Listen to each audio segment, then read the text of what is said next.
And there it is. It is Friday. School is out for summer for some of Yes. us. For some of us. This is the Helping Friendly podcast. My name is Brian. I'm here with Megan.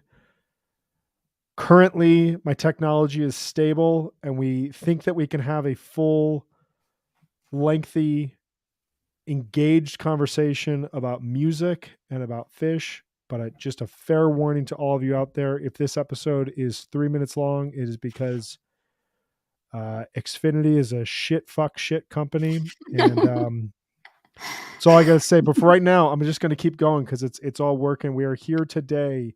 We have reached 2002. My Crazy. God, almost Crazy. 20 years ago.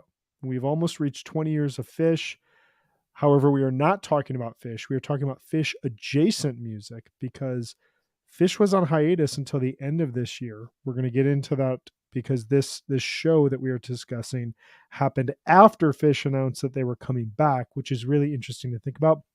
We're going to be talking about the Jazz Mandolin Project, John Fishman's, not his side project, but a band that he would play with a lot throughout the late 90s, early 2000s. We're going to be talking about their show from August 30th, 2002 in Turin, New York at Modown, which is quite a relic of early aughts jam band existence. But I'm really excited to get into this. This was a show that was recommended to us by our good friend, co-host, colleague, in-house curmudgeon, Jonathan Hart.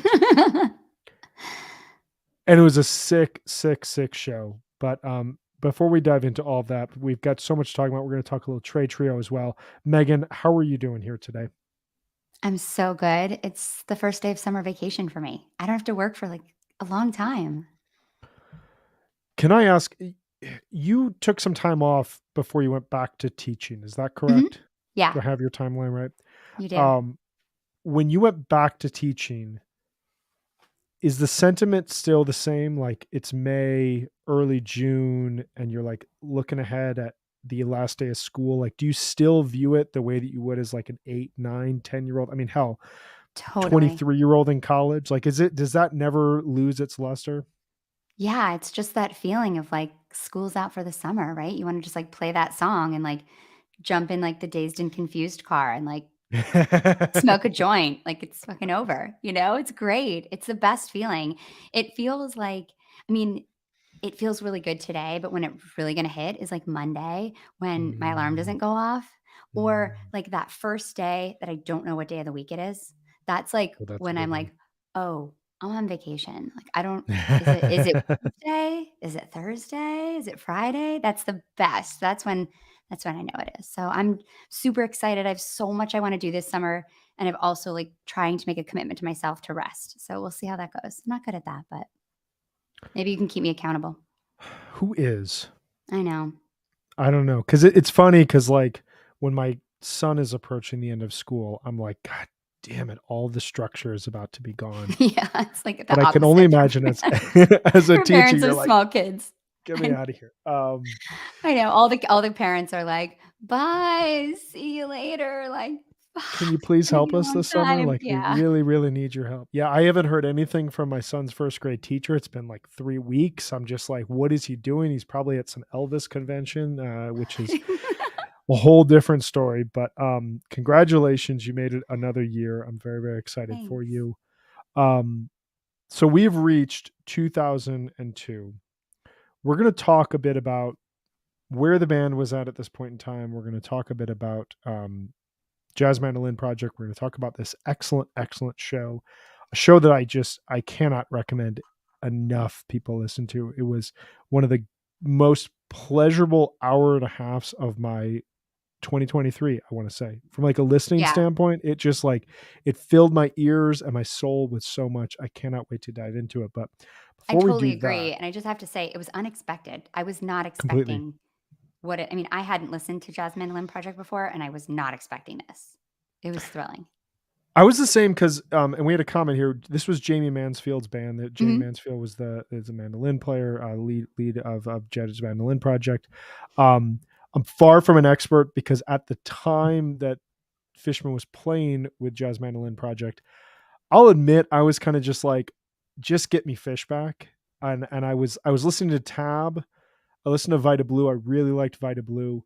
Um, but I wasn't really exploring beyond Tab or Vita Blue, which, I was listening to a lot of Fish. I was just like, please just get me this band back. And so when we got to 2002, I was very loudly suggesting Trey Summer 2002, which is one of my favorite all-time tours of any member of Fish ever. And Jonathan kept saying, no, we're doing Jazz Mandolin Project because Jazz Mandolin Project is so, so sick. And when we got to the show, I was just like, I'm going to dive in. I'm going to go in with a completely open mind. And it absolutely blew me away. So it sounds like you had a very similar experience, Meg.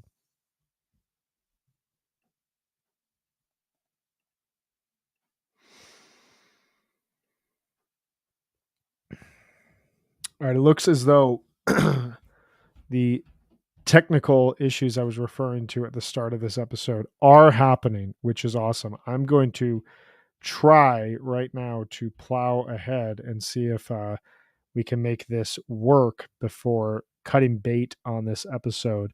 We are going to talk about Trey Trio, which played here in Denver over last weekend, and I attended 2 of the 3 concerts.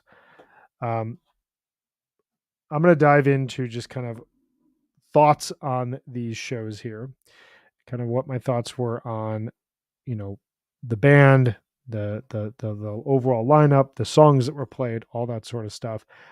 Night 1, June 9th, last Friday. I did not attend. I did not have.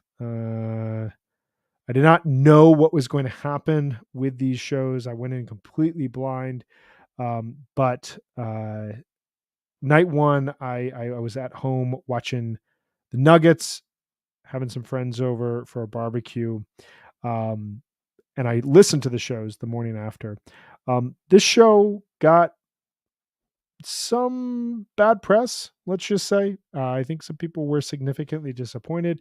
I listened to it in the morning of June 10th, and I kind of walked away feeling like, okay, Trey went after something that I don't think people were expecting. I think there was a lot of anticipation and hype that this was going to be like the JFAT Fall 2021 Tour Part 2, where it was just going to be big, massive, crazy jams. And it was not really that. It was a lot of new songs. Hey, you're Hey, back. I don't know what's going on.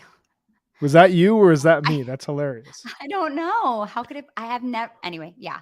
Keep going. I'm back. Hi. You're back. All right. I'm Do diving into Trey Trio. So it. night 1, I was just outlining that there was some bad press around this show. I listened to it the morning after. I felt as though I went in with kind of unrealistic expectations that this was going to be JFAT 2021 Part 2. And Yeah. it turned out to be a lot of new songs and a lot of songs that just didn't have a home. Songs that, like Air Said to Me or What's Done, were written back in 2005, 2006, but are not played by Tab, are not played by Fish. Obviously, we're not Ghost of the Forest songs. And Trey was trying to figure out, in a sense, like, what do we got from these? Do these Mm, songs have any new life to them? Um, Ultimately, my thought on night 1 is it is the first night of a new band playing. All of the okay. nerves, all of the, hey, we have no idea what this thing actually is. Um, Trey's clearly written, along with Tom, some very, very personal songs.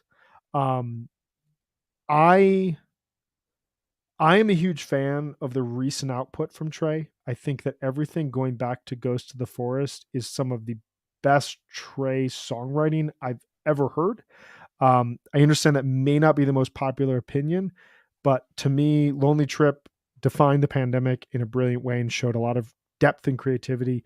Ghost of the Forest really showcased a lot of vulnerability on his end and showcased an ability for him to really tap into an emotion that a lot of us will feel if we haven't already, Mhm. but will feel at some point in our lives, and communicated that really well.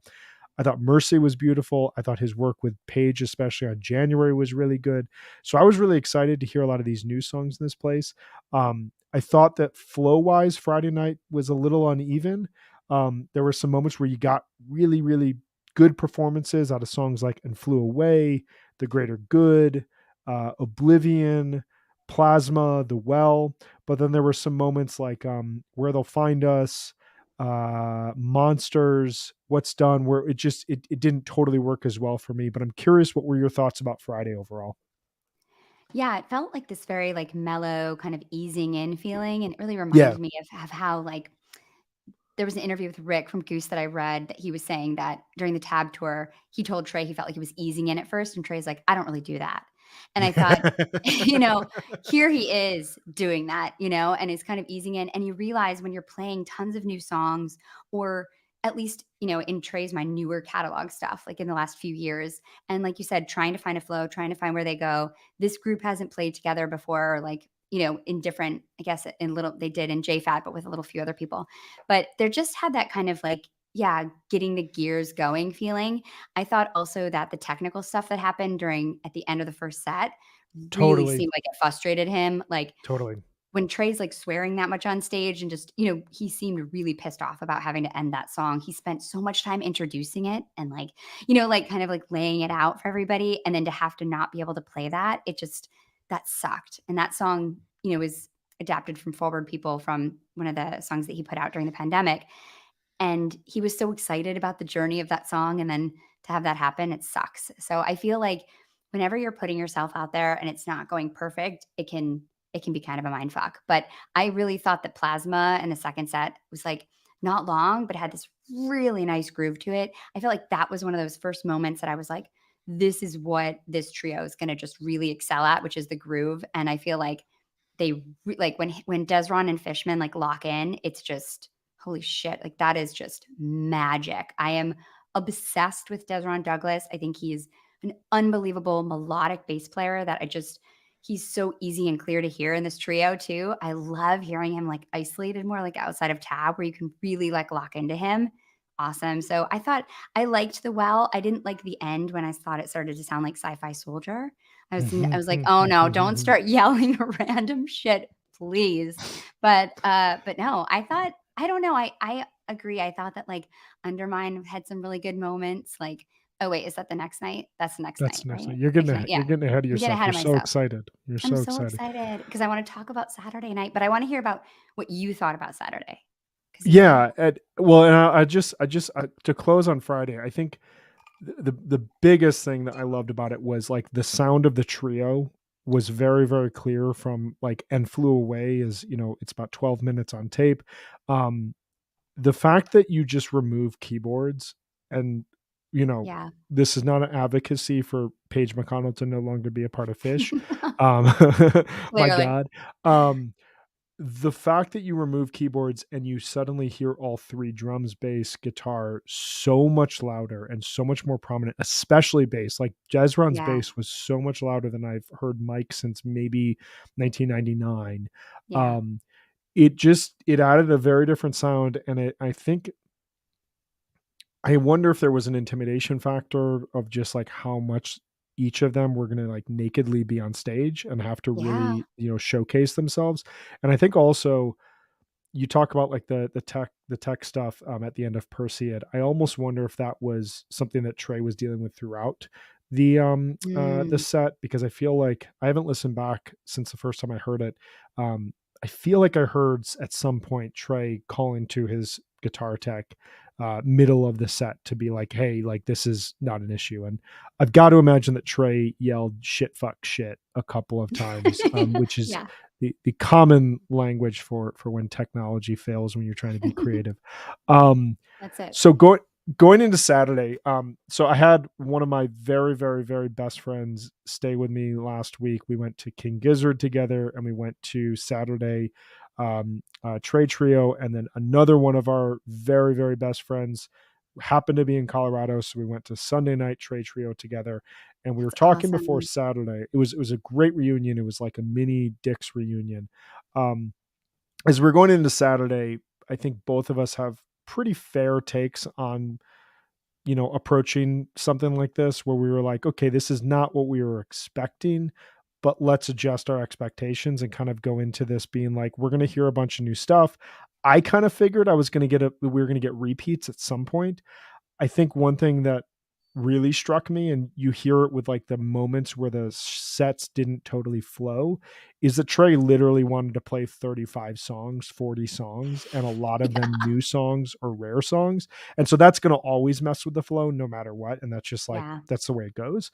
Um, but we went into Saturday, we got to the Mission Ballroom about 4 o'clock, 3 hours before doors to get in line because we have a Wow, that's spot awesome. that we wanted to be in. We all wanted seats, but we wanted to be on the balcony rail. Um, there were Twitter celebrities there, some of them very angry about Friday night, others of them very excited just to see Trey. A lot of conversations about okay, what are expectations for tonight? There was good energy, good vibes. It was a very nice evening on Friday or on Saturday night. We got in right after doors, took our seats. Trey took the stage about 20 minutes after set time, about 8:20, which was nice to just not have to wait that full half hour. Um, Set one of Saturday was my favorite set of the weekend and my favorite set that I saw overall. If I Could See the World, The Endless Dream, On Pillow Jets, and 46 Days were my big highlights. The former songs all being fairly rare or new songs, and it getting really cool extended jams. Um, the latter 46 Days being one of the most incredible versions of that song I've ever heard. I lost my mind during it. It just went off completely off the deep end, came back, and then went off again. I started taking a video at one point to send to two of my buddies because they were not webcasting this to be like, okay, tonight is the night. Yeah. And you can send a 2-minute video. And so at 2 minutes when I went to shut it off, when they're like wrapping up 46 Days, Trey just goes off into a completely new psych blues riff, and it lasts another 4 minutes. Like I have like a 6 or 7 minute video now on my phone. I don't know what to do with other than just watch it over and over again. It was unbelievable. I loved the first set. I loved the flow. I loved the energy. It felt to me like one of those just like special nights in the room with him. What were your thoughts on listening to it? Yeah, I really like this too. I really love the second set, but I like the first set too. I thought Undermine, like the interplay between Trey and Desron was so good. And then like Fishman doing these breakdowns at the end. And it's like one of those moments when you can actually hear Trey smiling. You know, when Yeah, you do that, you listen and you're like, Trey, I can tell Trey's like loving this. It was so great. And then I just love Mercy so much. That same. song. Oh my God. Honestly, like it's one of those moments when I'm like, thank God we have Trey and it's like 4.0 and Trey's having these like this ability to tap into like really intimate feelings and talk about this kind of stuff. Like that song is, I think, just tremendous and it's placed perfectly. I loved On Pillow Jets. It's like that hard rock groove. Trey's tone in the solo is just out of this world. It's such good rock and roll. Ryan Storm sent me a video of you dancing during this song, and it just made my night. I was like, fuck yeah, Brian is having a great time. This is I awesome. lost it. It was so great. I just loved like that room looks so awesome too. I've always wanted to go to the Mission Ballroom. It looks like just such a fun space to be in. And yeah, the 46 days, that rock and roll jam is just, it was just fun. It was really like rocky, which is cool. Like I really like listening to Trey like play rock music. It's kind of like when you take the kind of weird, proggy, nerdy stuff out of Fish that he's not playing with the trio. It's cool just to hear them as like a rock band. Yeah, and that was like the interesting thing. Like, we have a good question here from our buddy Brian Weinstein. How was 46 Days Without Piano or Organ? And like the whole weekend, as I was saying, like for Friday, it was noticeable that there was no piano. And Mhm. the so like I would say all the Fish songs to me felt like they were missing something. It was the same way as like when a Fish song is played with tab. It sounds different than a Fish Yeah. song. It's like you're used to it. Like Wolfman's Brother on night 3 starts with Trey playing the chords rather than Page. That's their Page thing. The organ swells in 46 Days. But what it ultimately does is it forced Trey to play those melodies, but it also put them in a position where uh they're allowing space where there just isn't space in these songs, and it becomes a rock song. It's not as weird and proggy. It more just like it just like gets in your face and like fucks with you and like messes with you, and like it's really badass. There were a lot of moments where Trey just looked, he had a look about himself that felt arrogant. It felt incredibly confident. It felt kind of like he was being an asshole in a way that Yeah, I kind of Trey like can that be, Rockstar that I Trey. like. Yeah, yeah, yeah. Like there's Yeah. like you It's watch like like yeah. YouTube videos of like 1997 Trey, and he like Yeah. part of what makes those so good is that the humility is gone. Trey is almost like, Yeah. I am the greatest guitarist on the planet and you're not, and I'm going to prove to you right now why I am. And this felt like that. Like, and it was a cool contrast where he's playing songs like Mercy or On Pillow Jets or Machine, a song I didn't love, but like, you know, it's a new song he's throwing out there. All these songs that are so vulnerable and so filled with emotion. And then when he gets to the jam, he's just like, we're not messing around anymore. Like, I came here for blood and I'm going to take it from every single one of you. Um, Set two had that, and Outside the Lines, great, great debut. I bet that is a jam vehicle Yeah. for Fish I'm this so year. into that song. I really Oh, like the it. groove, like the way the Yeah. chorus just kind of bobs along. It's almost like they've like slowed down Golden Age and written that Mhm. themselves. Ruby Waves, always huge. MoMA Dance, Twist, great way to cap off the set. Great jamming in there. About to Run with the trio, Oh, really, really killer. yes. Um, and then Wave of Hope Encore, which when they first started playing it, it was the only moment of the show where I was like, man, Wave of Hope is such a killer song right now. Why are we wasting on an encore? And then Trey just goes, shut up. Like, I hear you over in the balcony. Shut up. I'm going to like just mess with you completely right now. And it was one of the best Wave of Hopes that I've personally seen live. It was unbelievable. Oh my god, that Wave of Hope, like, it just is, like, scenery chewing, like, absolute monster thrashing. Like, it's so good.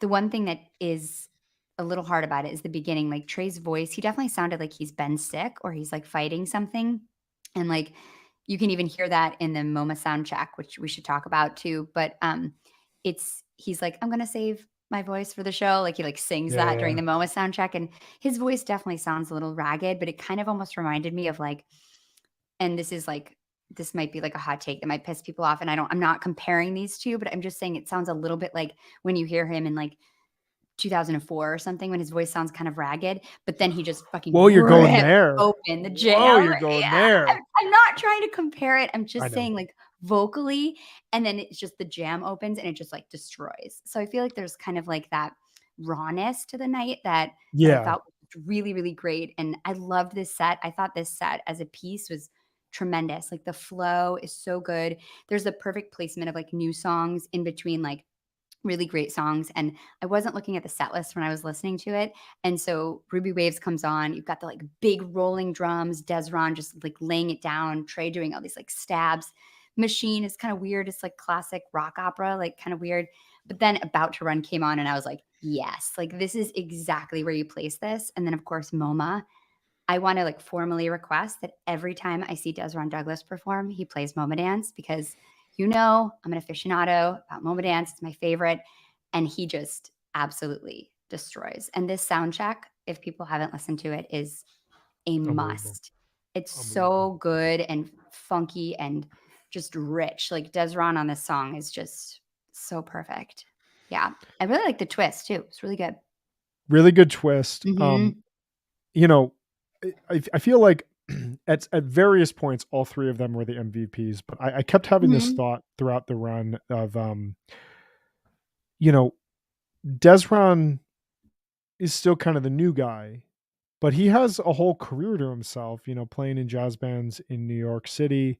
And he's put out some of my favorite records of the last couple of years. Force Majeure from 2020 is that was a top 20 album for me. I encourage anyone to go and check that out with his wife, Brandy Younger. His Oh, solo I need to album that listen to came out that. I've in, never heard oh that. my God, you'll love it. It was all live jazz streams through the pandemic.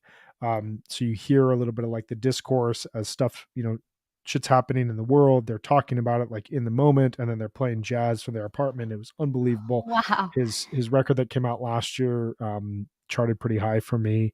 But I I like felt that. like this was his coming out party. Yeah. There's no horns, there's no other musicians. It is Desron is turned up loud. His personality clearly won over the room. I was with a bunch of people who were not super familiar with Desron who walked out being like, "Oh my god, I will see any show that that man is playing." Just a Yeah. really cool moment. Heading into night three, I mean, I was on a high. I felt I said a lot of hyperbole to the people that I texted. I meant all of it. I still mean all of it. That would have been like a top 10 to 20 Fish show for me. It was just Wow, it that's was one of those amazing.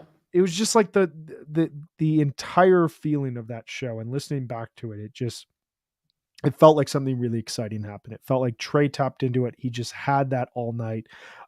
Coming into night three, got in line early again. It was really cold out. I think with regards to Trey's voice, we are dealing with the wettest spring here in Colorado than we've had in like 170 years or something crazy like that. Wow. It's currently still raining outside. It's like 62 degrees.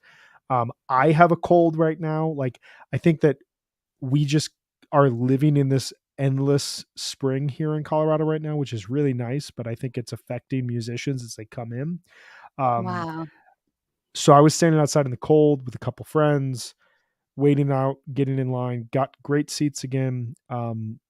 The Sunday night show, I really enjoyed it. I don't think it was as hot as Saturday. It had some really cool moments though. Shaking Someone's Outstretched Hand debuted, had a really cool jam. Hey Stranger, this like I'll be honest, I thought this song was annoying on Mercy. I did not like it. I hated the groove. It sounded really schmaltzy to me, but you put it on electric guitar with Desron and you jam it for 15 minutes and I'm sold. I'm in. I got no complaints. I loved it. Um, Slow Llama was great. No Man had just like a fiery jam to it. Really glad to get Roll Like a River. And then the I set love that ended. song. Oh, it's beautiful, right? So pretty. Just That's like a gorgeous. classic song. It's like it's been around forever, it sounds like. It's so pretty.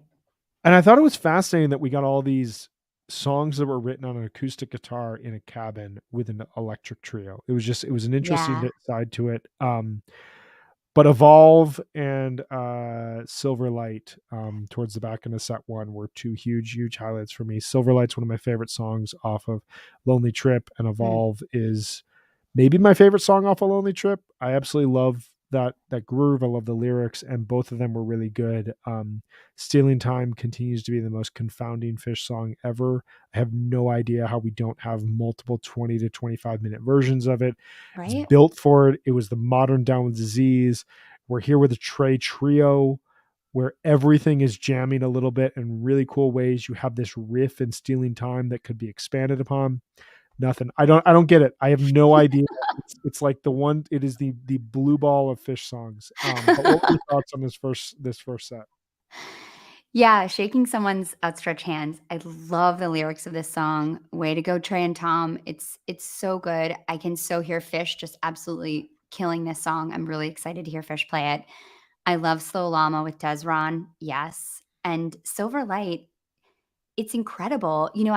I guess I haven't listened to Lonely Trip like a lot. I've listened to it a lot when it first came out, but I haven't listened to it a while since then, and Mm, I forgot what a great groove this song has. Like, it just glides along really effortlessly, and Desron just, again, delivers so great. I never liked Stealing Time until the pandemic, and then I felt mm. like I finally understood all the lyrics to that song. I was like, "Oh my god, this song makes sense to me." But yeah, I mean, I thought this was a pretty good set. I don't think it had the same flow as the night before, but I thought it was pretty good. And I have listened to this show in a much different way than I listened to the other 2. This show was like listening to it in bits and pieces over my last few days, which I think is really hard to get a sense of kind of the full piece of the show. Yeah, I get that. And this show, it doesn't have the flow that Saturday does. And so like you listen to it in little chunks, and I felt like that's kind of how it was. There were little like vignette moments throughout. Mhm.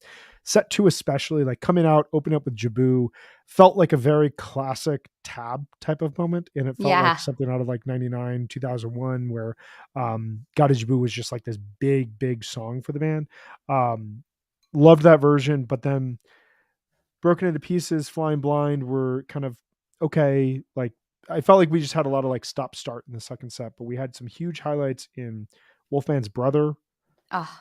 absolutely torrential. I mean, this was Trey being front row at King Gizzard and getting that Gaia opener. Like this was him being like, I'm gonna fucking do it. I'm going for it. Awesome, awesome version. Getting Splinters of Hail in its debut I off mean, of Party wow. Time. Oh my God.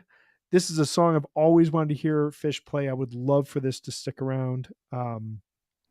I am a Ocelot stan. Ocelot is one Yeah, of my it's like favorite 3.0 songs, and to hear it get really nasty, really growly was great. Lonely Trip was beautiful. Everything's Right was a stunning jam. And then I got my second Korean encore, and while it was not San Francisco 2021, no. as nothing is, it was still But great. It was a great way to close out the weekend. yeah, still really good.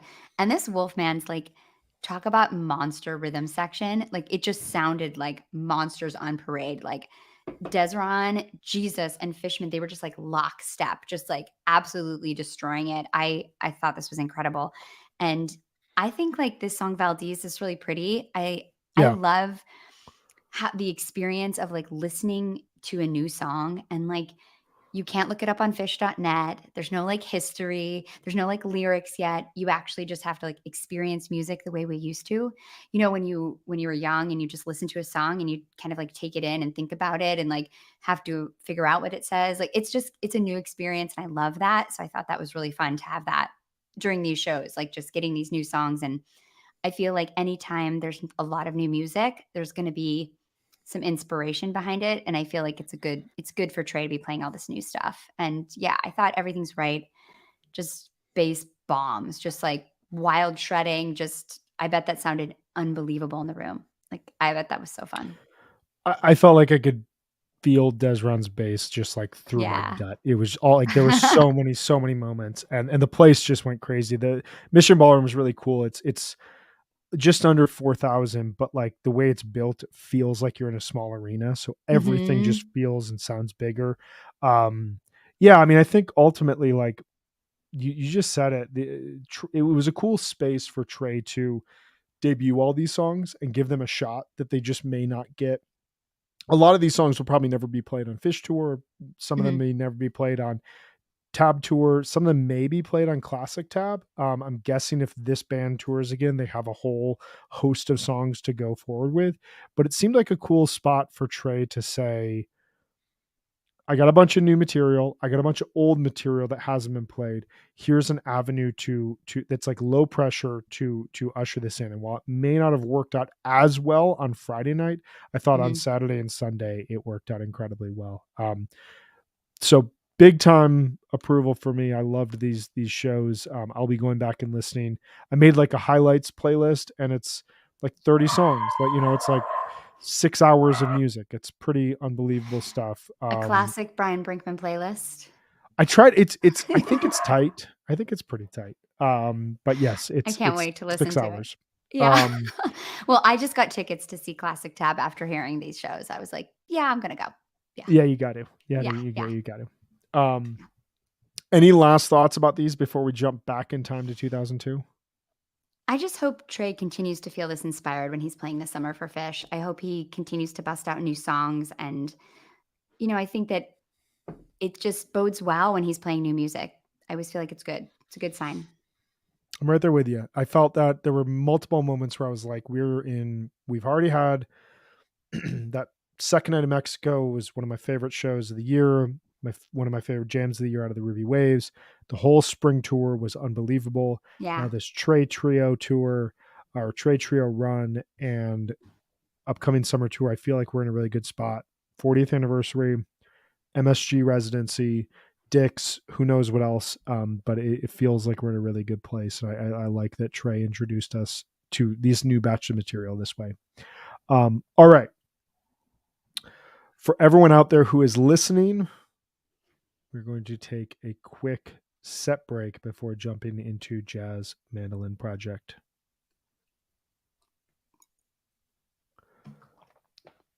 And we're back. So, Meg, you need to tell me, who were you in 2002? 2002, it's kind of funny. I was waitressing in New York City. I was trying to be Hmm. an actress. So I was working at a restaurant in Midtown next to MoMA called Remy that was featured in an episode of Sex in the City. I was not featured, but the restaurant was. It was like upscale Italian eatery where the waiters wore like blue and white striped button down shirts, and I had a ton of fun. We would drink leftover bottles of wine and laugh in the back. And, we were all actors and dancers and artists. And we had the best time. I would waitress lunches so I could act in plays at night. And I was Hmm. acting in a lot of like really mostly shitty, sometimes inspiring plays in downtown, like off Broadway, down in like the Lower East Side. So like a lot of like kind of crappy theaters where like the bathroom might work in the green room, or backstage like might have a mouse running around, but it was all really fun. And I was in a theater company called Inverse Theater, which was we did plays. They're modern plays, but they're written in iambic pentameter. So we would Hmm. be performing and singing and dancing in those, and it was a blast. It was a lot of fun. What a time. That is amazing. Yeah, it was really fun. I was really poor, and I lived in a really, really crappy apartment in Astoria, Queens, where I like regularly fought cockroaches, and had like battles with them. Like one time we had like the exterminator come, and I didn't realize like I was gone.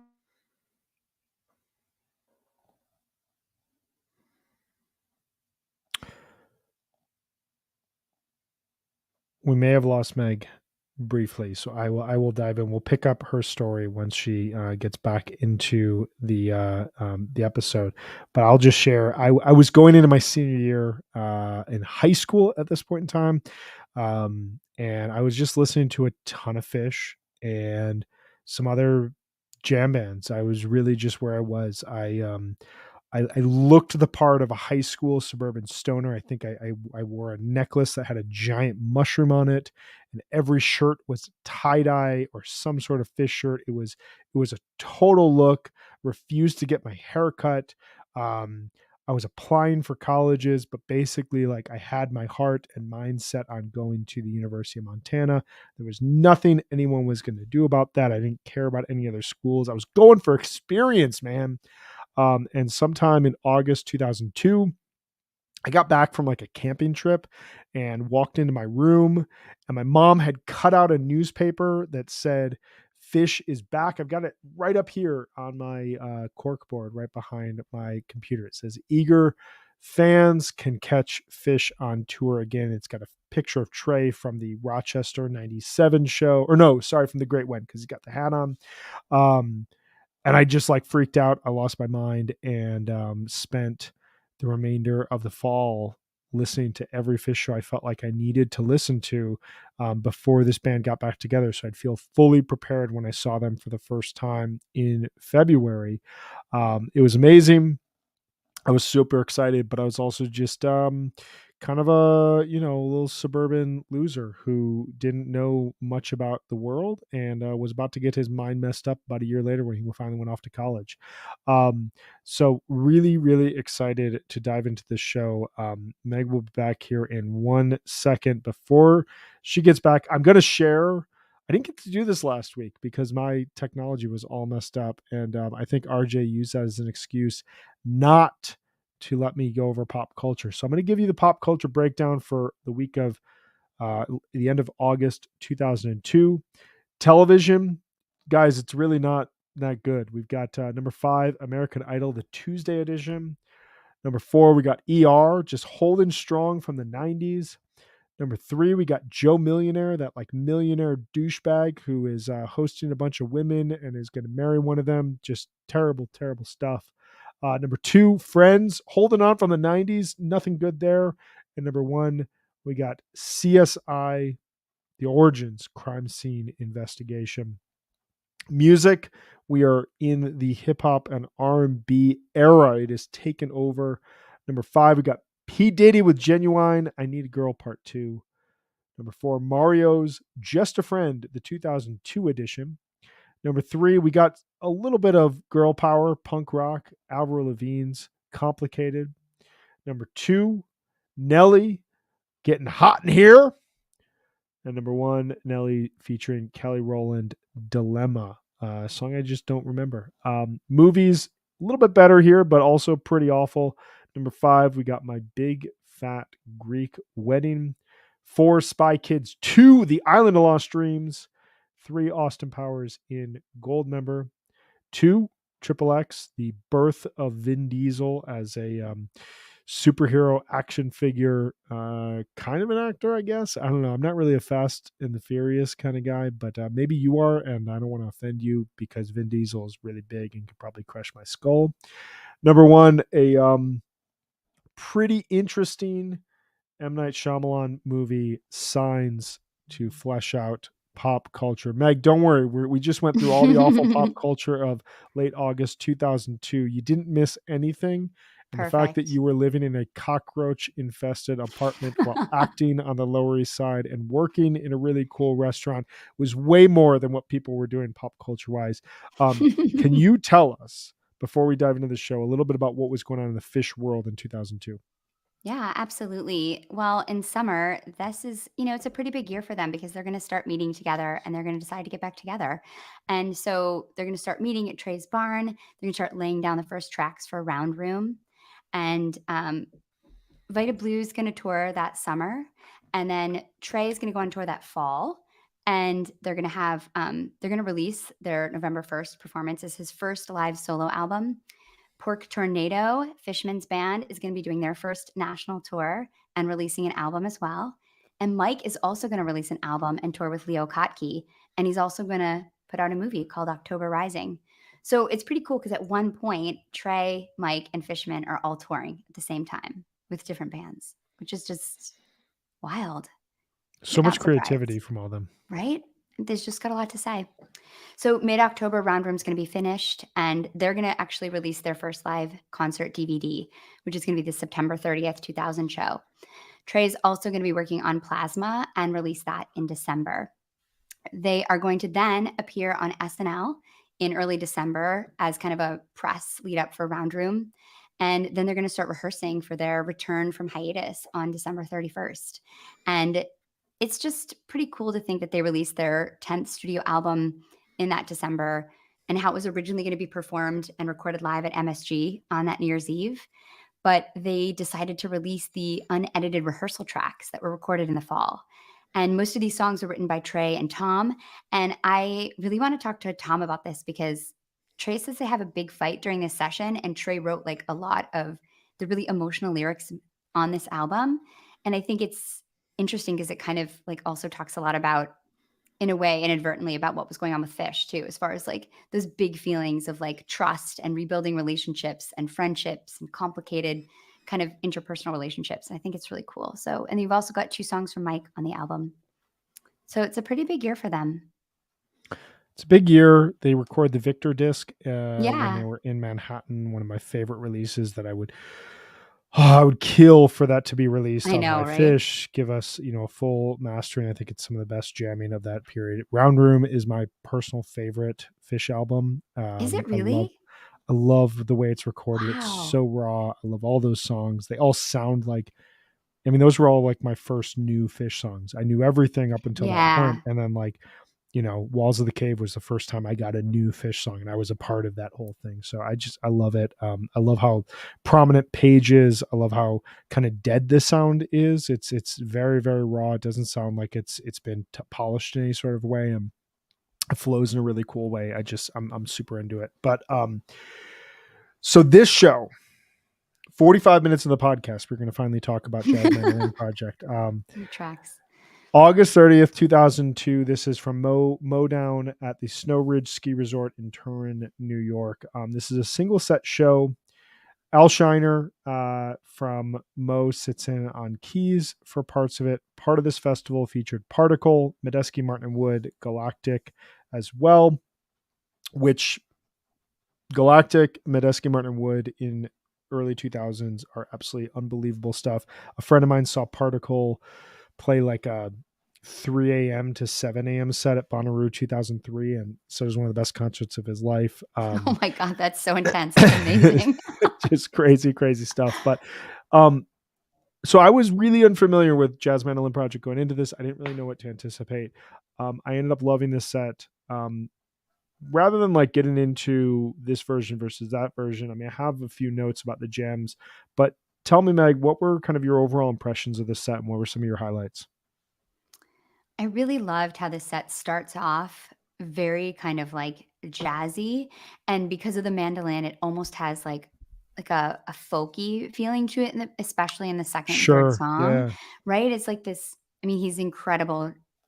Jamie Masefield is on the mandolin, but the way it just has a different feel to the jazz. But then I love how it just kind of descends into this total psychedelic madness at the end, and I was listening to it, and I didn't like Jonathan didn't tell us this is what happens, and so Right. I was just like, "What's happening?" And I kept, like, stopping and going back and, just really, like, wanting to pay closer attention to it because I felt like it just have, like it also just is really cool how, like, they're building little peaks inside the jazz songs, which is so different from I listen to a fair amount of jazz, and it's just it doesn't have that kind of like there's almost like a fish peak in a lot of these songs, which is like so different. And I don't know, maybe I don't know jazz well enough, but that struck me. No, I'm right there with you because I'm just looking through my notes here. Uh, so in Cantois, the opener, I wrote at one point, 4 minutes 35 seconds. There's a slowdown into a more groove jazz space. You can hear how this is the foundation of everything that makes Fishman so great in Fish Jams, in Phoenicians, which was about 35 minutes, I think, in total on the track and that we got. Yeah. Um, I wrote that you can clearly hear how Fishman is complimented here, a jazz psych band that knows how to peak jams democratically. Like it sounds like it's up Yeah. his alley, but it's not Fish. Like you don't have that like Trey forward, like he is the leader. Jamie is clearly the leader of this band, but is um the mandolin doesn't have the power that Trey's guitar has. So like what Fishman's doing and what he colors in the background and what the stand-up bass is doing does so much to add sonically to this overall. There were so many moments where like Fishman just completely locked in. There were a lot of moments where I felt like I think this is because of the mandolin, obviously not the banjo, but it like gave us a sensation almost of like the flecktones where it was just kind of like it Yeah. was jazz, but it was bluegrass, but it was also kind of funk and it was weird. It was just this weird amalgamation of sounds. Um, what you're talking about, that like weird darkness, is the Templars into Proust into Templars, that segment, Mhm. which Al Shiner was in on keys. I mean, you've got at 348, the bass takes over, very weird grooves. Fish locks in. To me, it was very similar to Summer 97. The mandolins playing these echoed rhythm guitar lines. It's kind of creepy and dance heavy. The groove breaks for open space around 720. Fish comes back with start stop jamming. It becomes very trance heavy. 1730, you got this haunting texture that comes up behind the jam as it builds. Fish is insanely tight at this point in time. I mean, Yeah. this just really showcases his ability to completely alter a way a band jams, and to hear him play this knowing that he knows Fish is coming back together, it almost led me thinking he's preparing for it, but also Mm. he gets a freedom here that he will not get with Fish, where they're going to have to play all these songs, they're going to have to figure things out. This was just kind of like a free playing for him in a really cool way. And you can hear him, like, laughing throughout this set, like, he sounds super loose in that sense of, like, in the moment and just having a great time, and I agree, though, he is just in this part especially, I love how hypnotic it is. It's super drum and bass, it sounds like rave music. I guess they actually put out a drum and bass record, Jazz Mandolin Project did, which is Oh, interesting. incredible. Yeah, so you can hear that, like, in this, how they can do that, and then it goes into, like, Jesu, Joy of Man's Desire, which is just like they're quoting that, which is so cool. It's what I walked down the aisle to. It's what my mom walked down the aisle to. It's a beautiful song that they just kind of like plop in the middle of this and then take this like jam off of it, which is just so, such a kind of a mixture of like so many different kinds of music that they're making it work in this way that I just found was really exciting. Yeah. And yeah, and I Yeah. think that the whole end of it is like the last song at the Pershing is like funky and darker, and I felt like the whole narrative arc of the set is beautiful. Like, it's really well done. Like, it's just starts off in that kind of like the first song is sultry almost. It has like I think that song, what is that song called? Oh, Comptoir or whatever.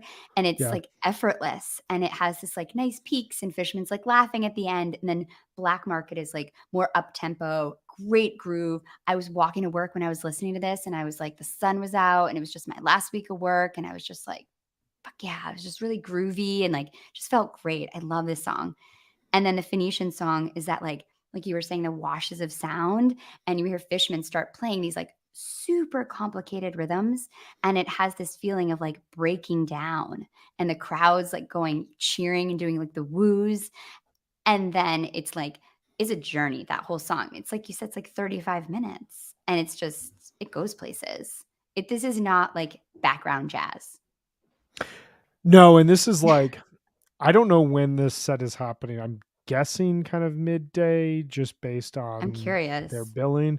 But I have no idea, but it sounds to me like you show up at a festival set and you get first and foremost like just really solid like initially great background festival music, but then to your Mhm. point, you're just like, okay, I need to pay attention to this and whatever Yeah. like like you're at a festival sometimes and like it's really nice to like be watching a band but like still have conversations with your friends and like the band Mhm. is kind of background and they're just a part of it, and then the band starts playing something, you're like, okay, time to shut up, all Yeah. conversations we're having are off, this is what I'm all about. And this to me just like completely consumed me, and I got to a point where with this series oftentimes I'll be listening to the show that we're doing while I'm doing something else, and if something Yeah, really like catches same. me off guard, like I write down a few notes just so I have it.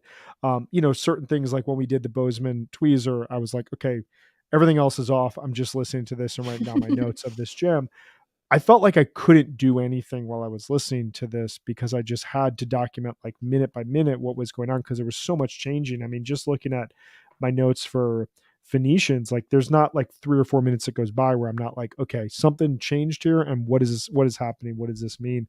Yeah. There's just a lot of creativity, a lot of exploration, a lot of democratic playing, and I ultimately found my biggest takeaway from listening to this, because I was so unfamiliar with this band and because going into 2002 I was like, we got to do Tab. Like Summer Tab is some of the best Trey that we've ever heard. This to me showed me what was so different about the hiatus from the breakup after Coventry, which I'd love to Mm. transition and talk with you about. Like Yeah. the hiatus to me felt like this is a time to reset and see what else we can do so that we don't get creatively stuck in a rut, so that Yeah. we as musicians, we as artists, can stay fresh, can allow ourselves the opportunity to um, continue to explore ourselves and learn about ourselves. These guys are only 34, 35 at the time. Like they're still relatively young dudes. Whereas the post Coventry breakup, there were so many there was so much bad feeling and so much Mhm. bad vibes and so much negativity and anger and accusations that came out of that period, that I felt like a lot of what I mean, Mike was really creative. Page made some really great music in the years afterwards, but it wasn't like the hiatus where it was just like, okay, Page is doing Vita Blue and he's totally into it. Fishman's playing jazz mandolin and he's totally into it. Mike's playing with Kottke, he's totally into it. Trey playing with Tab, totally into it. They don't really need Fish. They're fulfilling everything by themselves. And then when they came back and 2.0 turns into what it turns into, the stuff immediately afterwards wasn't nearly as fresh and inspired as this because it just felt like the band really went through something difficult. I don't know. Do you share that sentiment? What are your thoughts on that?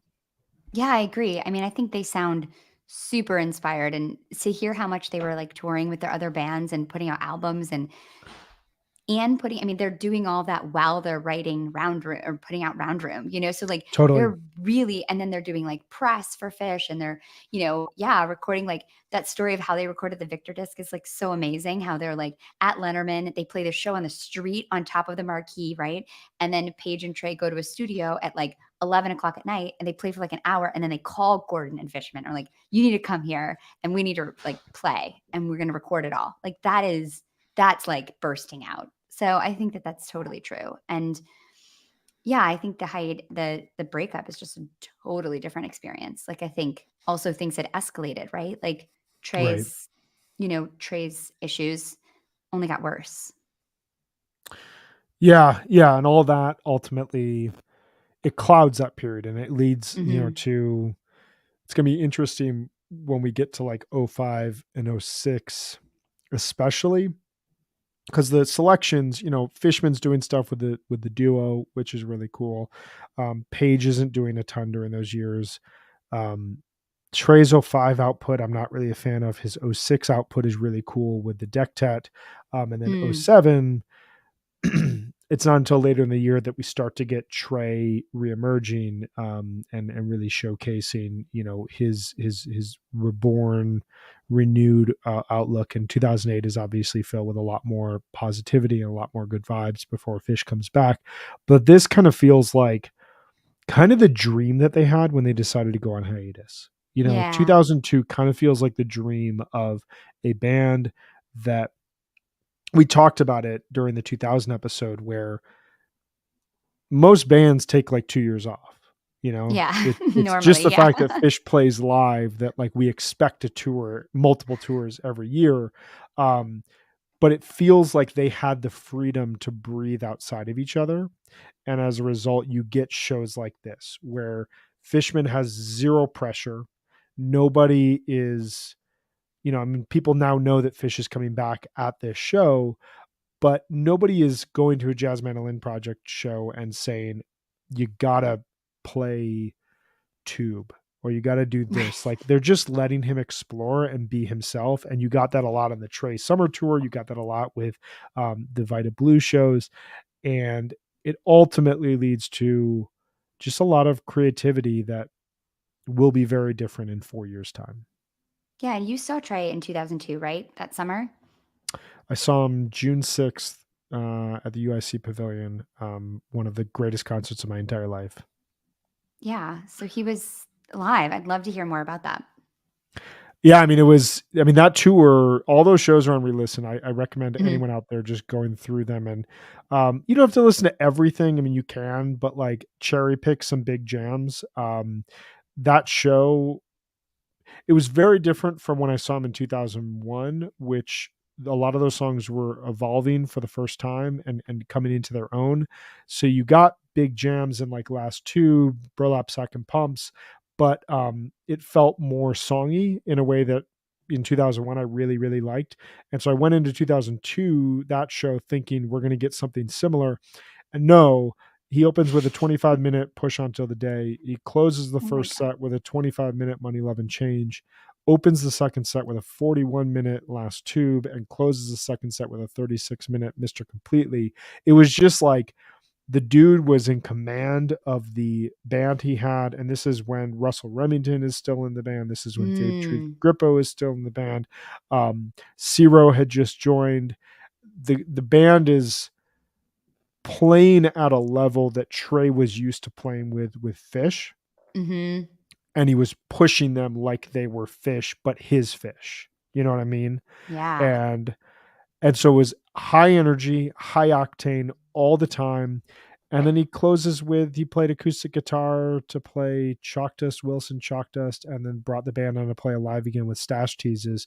For someone like myself who had never seen Fish, getting these Fish moments in the UIC pavilion was really, really special. Trey definitely seemed like, I mean, he was having a lot of fun. Like that summer, he went very hard and was just all I mean, you should just watch the Bonnaroo 2002 video. It's up on YouTube. He's probably sleeping 3 hours a night and just playing some of the most relentless music you are literally ever going to hear your entire life. I haven't listened to that show, the show that you were at, in a really long time. I need to cue that up. It is something else. I might have to listen to it again. It is something else. Yeah, I feel like that's the one of the greatest things about this 40 for 40 project is, like, remembering these shows that I haven't listened to in so long and, like, playing them again, and it's been so awesome. It's been a lot of fun, and Yeah. we will come back with Fish next week, which is exciting. We were into 2003, and then we have a special 2004 episode. I'm actually going to Yeah. be out of town. I picked the 2004 episode, and I demanded I be in attendance for the 2004 episode because we need a 2004 Defender. So we've already pre-recorded that episode. We will put that out for you in 2 weeks, but Oh, it's a great conversation too. I'm really it excited is. for people to hear that. Mhm. We went deep. We did go deep. And, Um, this, Brian, has been so awesome because this has reminded me of last summer when we spent so much time, just you and me, talking about all these shows from just summer tour diving last into year. these, just Just diving diving into these, in. Yeah. which we're going to So, do something yeah. like Yeah. that this year. I don't know exactly if we're going to do quick hits or if we're going to do weekly recaps. We have not decided this yet, but we are going to do something. Um, Anything else you want to say about Jazz Mando? No, but I might seek out some more of it. It's pretty I cool. am too. I'm gonna Yeah. look for these long jams because I really dug them, and I'm gonna dive into it. I sent my buddy Josh a screenshot of what I was listening to, and I was like, "This isn't half bad, and it's actually pretty good." And he was like, "Dude, I got Rex," so I'm pretty Oh, excited. no way. Nice. Yeah, Okay, maybe you can share yeah. them with me. I will do that. And everyone out there, thanks for hanging with us. If it's not one of us with tech issues, it's another one. And hopefully, Xfinity, hey man, all we're doing is just podcasting about fish. Like, just give us, It's so important. give us the keys to the interwebs. Come on. Yeah. But we will be back next week to talk about a very special 2003 show. Until then, hope you all have a great weekend, and we will see you on the other side. Thanks, everyone.